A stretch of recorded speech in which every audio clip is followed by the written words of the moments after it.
প্ৰথমে মই সংগীতাই আপোনালোক সকলোকে এটা নতুন ভিডিঅ'লৈ স্বাগতম জনালোঁ। আজি আপোনালোকৰ কাৰণে আটা আৰু গুড়েৰে বনোৱা খুৰমাৰ ৰেচিপি এটা লৈ আহিছোঁ।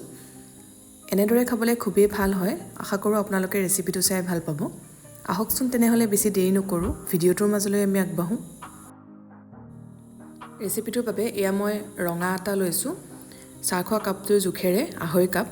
আপোনালোকে খুৰমা যিমান বনাব বিচাৰে সেইটো হিচাপত আটা পৰিমাণটো কম বেছিকৈ ল'ব পাৰিব, বা আটাৰ ঠাইত আপোনালোকে ময়দা ব্যৱহাৰ কৰিবও পাৰে, একে প্ৰচেছতে বনাব পাৰিব। এতিয়া ইয়াতে যোগ কৰিছোঁ ঘিউৰ ঠাইত আপোনালোকে ৰিফাইন তেল ব্যৱহাৰ কৰিবও পাৰে, বা আধা ৰিফাইন আৰু আধা ঘি দিও আটাখিনি সানিব পাৰিব। মই প্ৰথমতে ইয়াত ডাঙৰ চামুচেৰে 4 চামুচ দি ল'লোঁ, আৰু মন কৰিছে ঘিউখিনি ৰুম টেম্পাৰেচাৰত থকা ঘিউ ব্যৱহাৰ কৰিছোঁ। যদি ফ্ৰিজত ৰাখে তেতিয়াহ'লে বনোৱাৰ 1 ঘণ্টামানৰ আগতে বাহিৰলৈ উলিয়াই ৰাখিব। লগতে আপোনালোকে ইয়াতে অকণমান বেকিং ছ'ডা ব্যৱহাৰ কৰি ল'ব। মই ইয়াত সৰু চামুচেৰে 4 ভাগৰ 1 ভাগ ব্যৱহাৰ কৰিছোঁ। সামান্য পৰিমাণত দিব, বৰ বেছিকৈও দিব নালাগে। যদি আটাৰ পৰিমাণ কমকৈ লৈছে ইয়াতকৈও কমাইহে দিব। আটাখিনিত এইদৰে ঘি নাইবা ৰিফাইন দি মোহাৰি সানি থাকোঁতে এইদৰে মুঠি মাৰি চাব। যদি মুঠিটো ধুনীয়াকৈ বান্ধ খাইছে তেতিয়াহ'লে গম পাব যে ৰিফাইন নাইবা ঘিৰ পৰিমাণ সঠিক আছে, ইয়াতকৈ আৰু দিব নালাগে। ইয়াত মই 5 চামুচমান ঘিউ ব্যৱহাৰ কৰিলোঁ, যিহেতু আটাত অকণমান বেছিকৈ লাগে, কিন্তু ময়দাত অলপ কমকৈ দিলেই হৈ যায়। এইদৰে কৰি ল'লে খুৰমাখিনি খুবেই মচমচীয়া হয়। এতিয়া নৰ্মেল পানী লৈ আটাখিনি ভালদৰে মঠি ল'ম। অলপকৈ পানী যোগ কৰি এইদৰে সানি থাকিব। আমি ড'টো খুব বেছি ঢিলা কৰিব নালাগে, অকণমান টানকৈ মঠিব লাগিব। নিমকি বা খুৰমা বনাওঁতে সদায় ড'টো অলপ টানকৈ মঠিব লাগে, বেছি কোমল কৰিব নালাগে। সেইবাবে পানী একেবাৰতে যোগ নকৰিব, এইদৰে অলপকৈ দি সানি থাকিব। এয়া মোৰ আটাখিনি সানি লোৱা হৈ গ'ল। অলপ টানকৈ মঠিছোঁ, এয়া মন কৰিছেই। এনেদৰে অকণমান সময় মঠি লোৱাৰ পাছত আমি প্ৰায় 15 মিনিটমান সময় ঢাকি ৰাখি দিম, তাৰপিছতে বেলি ল'ম। এয়া 15 মিনিটমান সময় মই ঢাকি থৈছিলোঁ আৰু অকণমান কোমল হৈ পৰিছে, এতিয়া মন কৰিছে। এতিয়া আমি 2টা ভাগ কৰি লৈছোঁ, তাৰপিছতে বেলি ল'ম। যিহেতু অলপ আমি ডাঠকৈ বেলিব লাগিব, সেইবাবে এইদৰে ভাগ কৰোঁতে ডাঙৰকৈ কৰি ল'ব। এতিয়া এটা লাৰু বেলি লৈছোঁ অলপ ডাঠকৈ।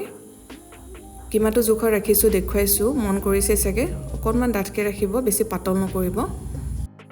এতিয়া চুৰি এখনৰ সহায়ত খুৰমাৰ শ্বেপ দি ল'ম। প্ৰথমতে এয়া ছাইডকেইটা কাটি লৈছোঁ, যাতে শ্বেপটো ধুনীয়া হয়। আৰু কাটি লোৱা অংশখিনি পেলাই নিদিব, এইখিনি আকৌ লাৰু কৰি থৈ দিব, পিছত বেলি ল'ব পাৰিব। এতিয়া মই এনেধৰণে অকণমান দীঘলীয়াকৈ কাটি লৈছোঁ। আপোনালোকে যদি অলপ সৰুকৈ কৰিব বিচাৰে তেনেদৰেও কৰি ল'ব পাৰে। মই অকণমান দীঘলীয়াকৈ শ্বেপটো দিছোঁ বাবে অলপ ক্ষীণকৈ প্ৰথমতে এয়া লাইন বনাই লৈছোঁ। এনেকৈ ভালকৈ কাটি ল'ব। এতিয়া মাজেৰে এনেদৰে কাটি লৈছোঁ। এয়া মোৰ খুৰমাৰ শ্বেপ দি লোৱা হৈ গ'ল। এটা ওচৰৰ পৰা দেখুৱাইছোঁ। এইখিনি ভজাৰ পিছত আৰু অলপ ডাঙৰ হৈ যাব চাইজটো, সেইবাবে আপোনালোকে কিমানটো চাইজত বনাব বিচাৰে সেইটো হিচাপত ৰুটিখন বেলিব আৰু শ্বেপটো দিব। খুৰমাখিনি ভাজিবৰ বাবে এয়া মই কেৰাহীত সৰহকৈ ৰিফাইন তেল গৰম হ'বলৈ দিছোঁ। তেলখিনি বৰ বেছিকৈ গৰম হ'বলৈ দিব নালাগে। অলপ যেতিয়া গৰম হ'ব তেতিয়া খুৰমাৰ শ্বেপখিনি ইয়াতে দি দিব। এয়া তেলখিনি অলপ গৰম হৈছে, এতিয়া মই ইয়াতে খুৰমাৰ শ্বেপখিনি দি দিছোঁ। যদি বহুত বেছি গৰম তেলত খুৰমাখিনি দি দিয়ে তেতিয়াহ'লে বাহিৰটো সোনকালে ৰঙচুৱা হ'ব, কিন্তু ভিতৰখিনি কেঁচা হৈ থাকিব। আৰু খুৰমা ভাজোঁতে সদায় কম জুইতেই ভাজিব। এতিয়া গেছৰ ফ্লেমটো কমাই থৈছোঁ আৰু কম জুইত ৰঙচুৱা হোৱালৈকে ভাজি থাকিম। মাজে মাজে ইলুটি শিলুটি কৰি থাকিব। প্ৰথম অৱস্থাত বেছিকৈ লুটিয়াই থাকিব নালাগে, যিহেতু বহুত কোমল হৈ যায় তেলত পৰাৰ লগে লগে। অলপ সময়ৰ পাছত লুটিয়াই দিব। খুৰমাখিনি ভাজোঁতে অকণমান সময় লাগে, যিহেতু ডাঠকৈ বেলা হয়। এয়া মই 15 মিনিটমানৰ পিছত দেখুৱাইছোঁ, মাজে মাজে লৰাই আছিলোঁ। এতিয়া খুব ধুনীয়া ৰঙচুৱা হৈছে আৰু ভালদৰে সিজিলে।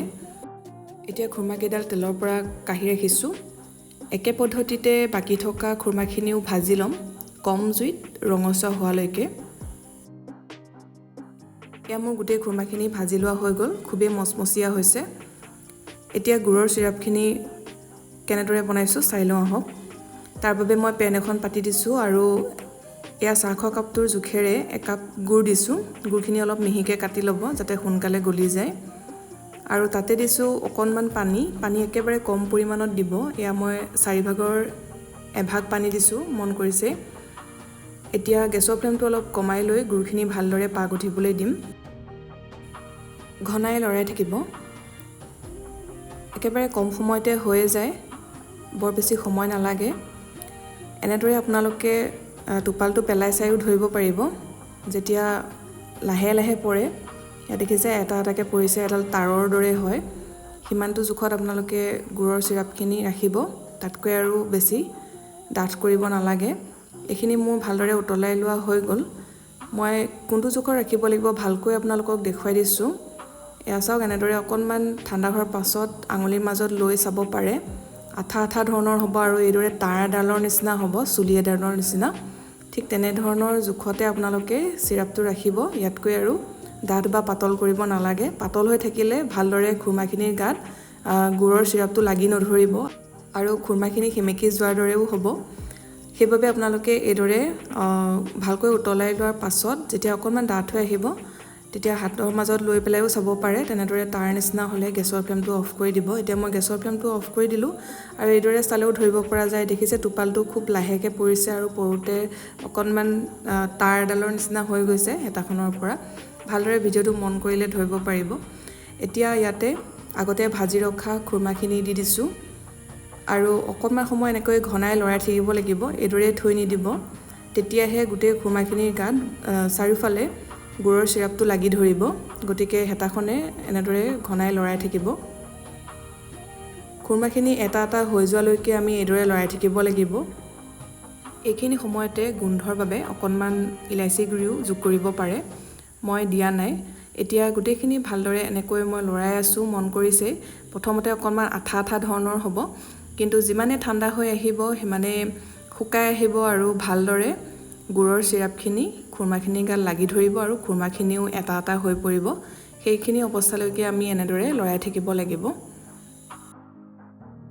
এয়া সম্পূৰ্ণ ঠাণ্ডা হোৱাৰ পিছত দেখুৱাইছোঁ দেখিছে খুব ধুনীয়াকৈ গুৰৰ চিৰাপখিনি খুৰমাৰ গাত লাগি ধৰিছে যিদৰে চেনিৰ চিৰাপ বনাই খুৰমা তৈয়াৰ কৰিলে লাগি ধৰে ঠিক তেনেধৰণেই হৈছে গুৰৰ কাৰণে কালাৰটো খুব ধুনীয়া হয় আৰু খাবলৈও টেষ্টি হয় খুৰমাখিনি এতিয়া থাল এখনলৈ উলিয়াই লৈছোঁ সম্পূৰ্ণৰূপে ঠাণ্ডা হোৱাৰ পাছত এয়াৰটাইট কণ্টেইনাৰত ভৰাই ৰাখি কেইবাদিনলৈ খাই থাকিব পাৰে অলপো বেয়া নহয় আগতে যদি এই পদ্ধতিৰে খুৰমা তৈয়াৰ কৰা নাই এবাৰ নিশ্চয় তৈয়াৰ কৰিব আৰু খাই কেনেকুৱা পালে কমেণ্ট এটা কৰি জনাব আশা কৰিছোঁ ৰেচিপিটো চাই ভাল পালে যদি ভাল পালে ভিডিঅ'টো লাইক কৰিব লগতে শ্বেয়াৰ কৰি দিব যিসকলে চেনেলটো এতিয়ালৈকে ছাবস্ক্ৰাইব কৰা নাই ছাবস্ক্ৰাইব কৰি কাষতে থকা বেল আইকনটো প্ৰেছ কৰি অল কৰি ৰাখিব তেতিয়া আহিবলগীয়া ভিডিঅ' নটিফিকেশ্যনবিলাক আপুনি পাই থাকিব আকৌ এটা নতুন ৰেচিপিৰ সৈতে সোনকালে লগ পাম ভিডিঅ'টো চোৱাৰ বাবে বহুত বহুত ধন্যবাদ